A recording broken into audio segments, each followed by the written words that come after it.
Hi, welcome to Hippie Hub. My name is Vita. I am a crafty hippie homemaker and a small business owner. Hippie Hub is where creativity meets sustainability, handmade, upcycled, and vintage.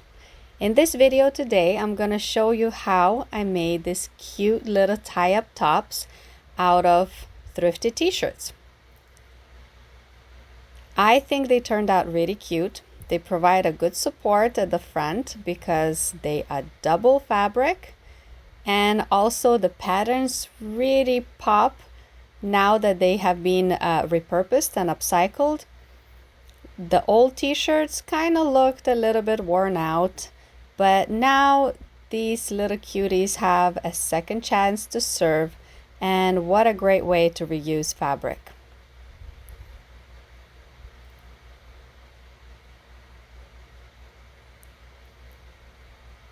Okay, and let's get to work. So these are the tops before I turn them into square little tie-up tops. So as you can see, they are slightly stretched out, but they were clean, and the fabric is cotton, so it is lovely on your skin. We are going to cut squares on both front and back so that we can sew them together and turn them inside out. And I'm just like planning here where about I'm gonna lay it out because I want to take advantage of these beautiful patterns in the front and make sure that they aligned in a nice location when we do craft new tops. So to start, I'm cutting off all the edges because I do want to leave these in case I want to use them for tie-ups or other parts off the top to kind of save me time and not have to craft more, and also save fabric. Now I cut off the neckline too because I'm going to use leftover scraps for something else, and I'm going to show you at the end of the video the result.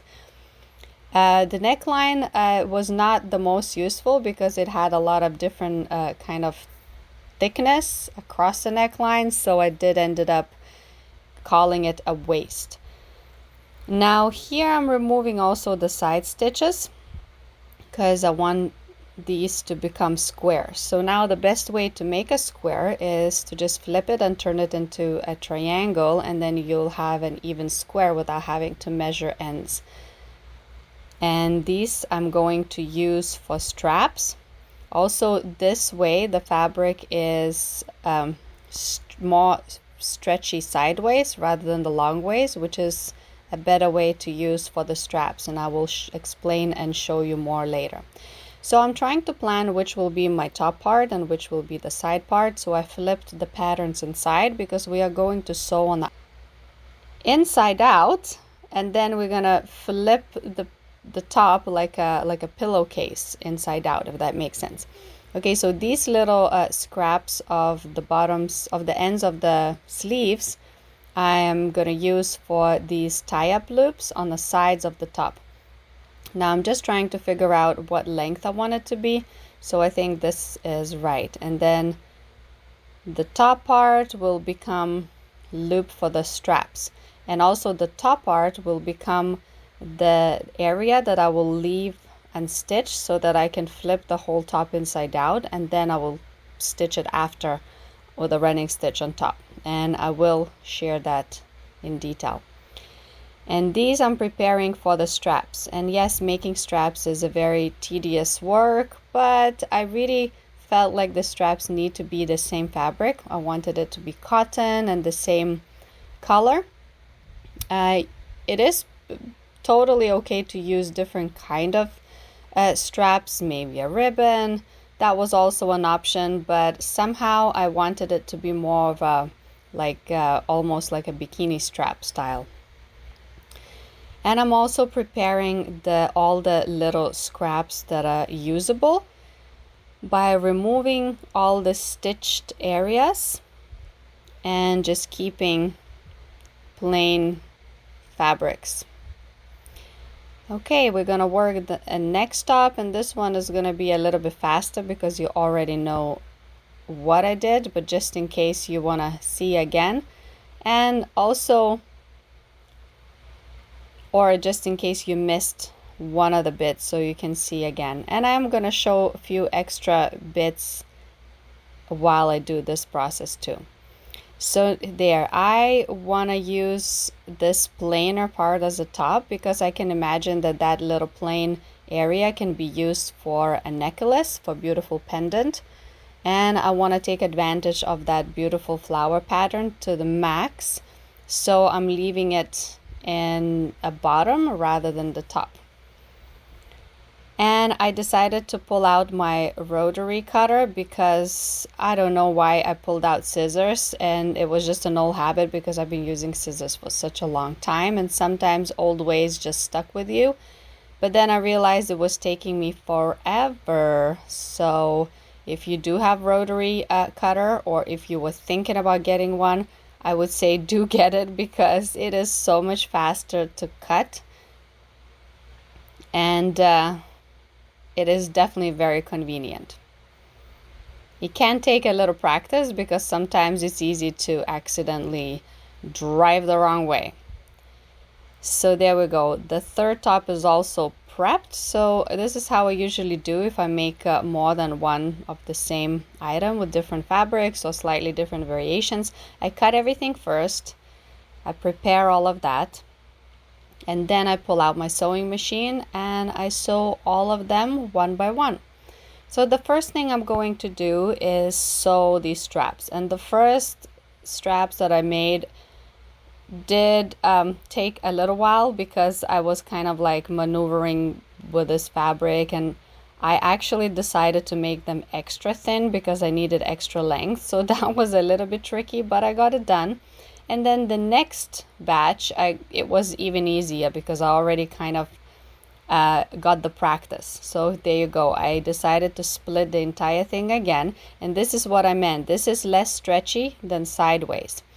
I feel it's better to use fabric that stretches one way more than the other in this way, because it will be less likely that the stitching will rip when you pull the straps. And it is also easier to bend the fabric that stretches sideways, just giving you just a little extra of that space to work with because these straps are really thin. So I clipped the parts where I had stitching just to kind of help me maneuver the entire noodle. And this is fast forwarded by the max. And it was slow process, but you know what? Sewing and crafting does take patience, and all the million things that I don't have patience for in my life, the sewing and crafting I love doing, and I do have all the patience for, and I really enjoy it. So there you go. And it feels slow just by looking the fast forward, but trust me, it took me quite a bit to make these noodle straps done, but it was worth it. In the end, the result is good. So there you go.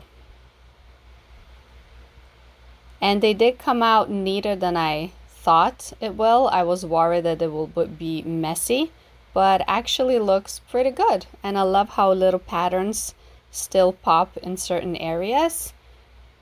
And there you go. And let's get sewing. So okay, this top, it looks like a pillowcase, like I said.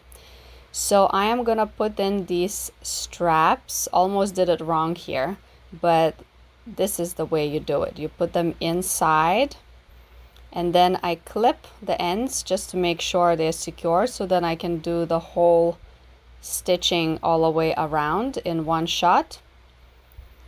So I'm adding these straps in the sides where I want the sides to be, and remember that you are playing with the pattern too, so you got to remember where you are placing the patterned fabric to make sure that the bottom is in the right place. So this is the bottom. I want more pattern in the bottom of the top, and here I'm going to leave the top of a top, the side that is going, the corner that is going to become the top, opened, because I will use that area to flip the top inside out. And the reason I'm doing that, because the stitching, the final stitching, won't be noticeable because it's gonna get tucked in for making the straps. And I'm doing a running stitch all the way around, and these stitches will become really nicely hidden. And I'm gonna show in a more close up. Oh, there you go. My daughter decided to pop her cute little face in there. Mom life. And I'm gonna show you more in detail how I stitched the very sides where the loops are. I have a close-up clear video for that, so just bear with me. Okay, so here I am. I'm just going around here.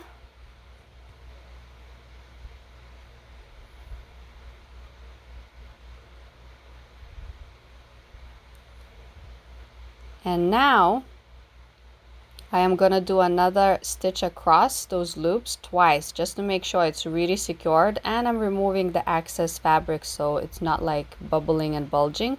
Here it is. So I'm doing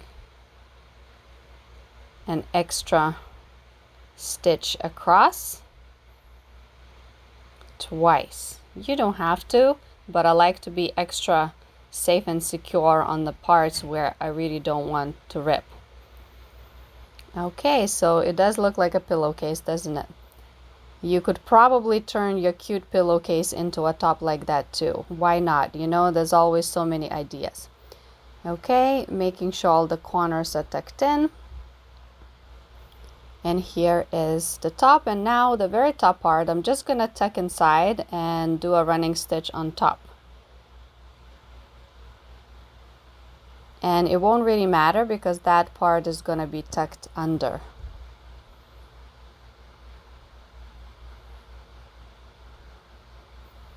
And I do like to trim my thread right away so later I don't have to look for the thread all over the place. Okay, so this is how it's gonna be. I just fold,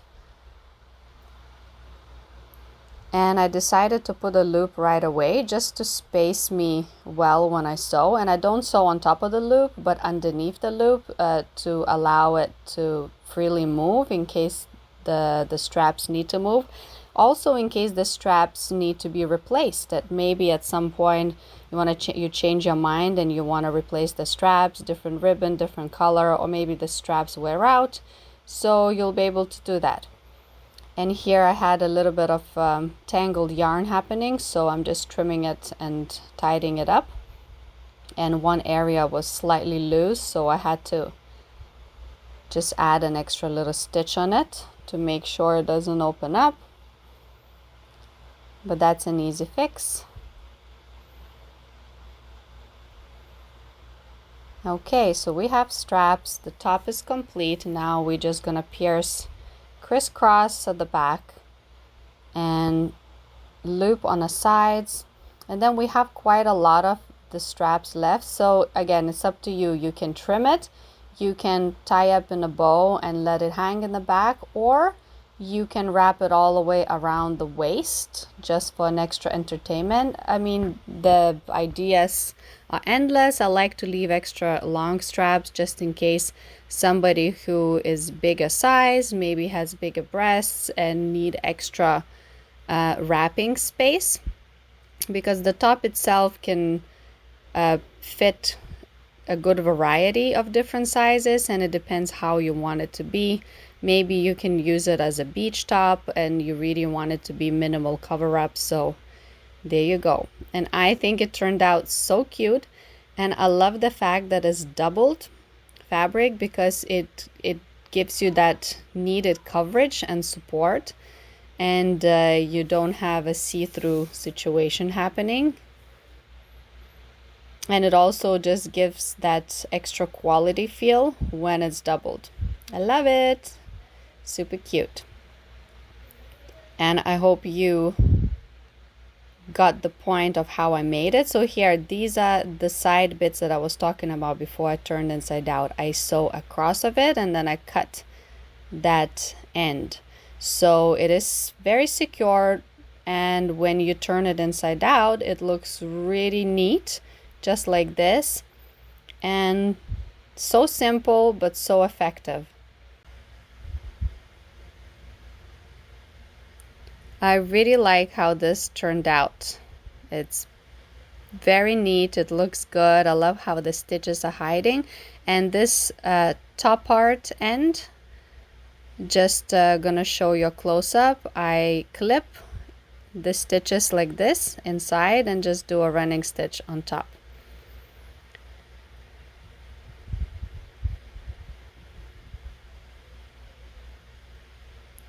And that's pretty much it, and all the tops are complete. And you know what, when I started sewing and making these videos, if you see one of my first upcycling sewing videos, my sewing skills were a lot worse. And I do mention that I am self-taught and I'm a homemaker, and you know, I'm learning on my own, and the more I sew, the better I get at it. And sometimes I get surprised. I'm like, wow, these tops look really neat, and I love the stitching.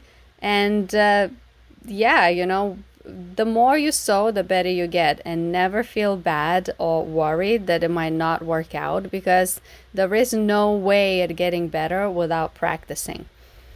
So I wish you a lovely week. I'm gonna love you and leave you. I hope you like this video.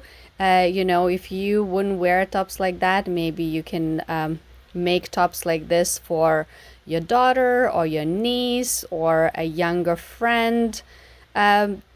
You know, the opportunities are endless. And here is that crazy patchwork top that I made out of the very scraps and leftovers, just for fun, just because I like to use up the rest of the scraps and end up with minimal waste. And here are all these tops in different shapes. And one of the tops did have slightly different tie-up at the back, but I did two tie-ups, one on top and one at the back. And here's my little waist patch. Really minimal waist. That's how I like it. And one last time, I wish you to have a lovely week. Stay creative. Do like, comment, and subscribe. And I'll say bye-bye until next week. Every Monday, 10 a.m., I have a new video. Bye, bye, bye.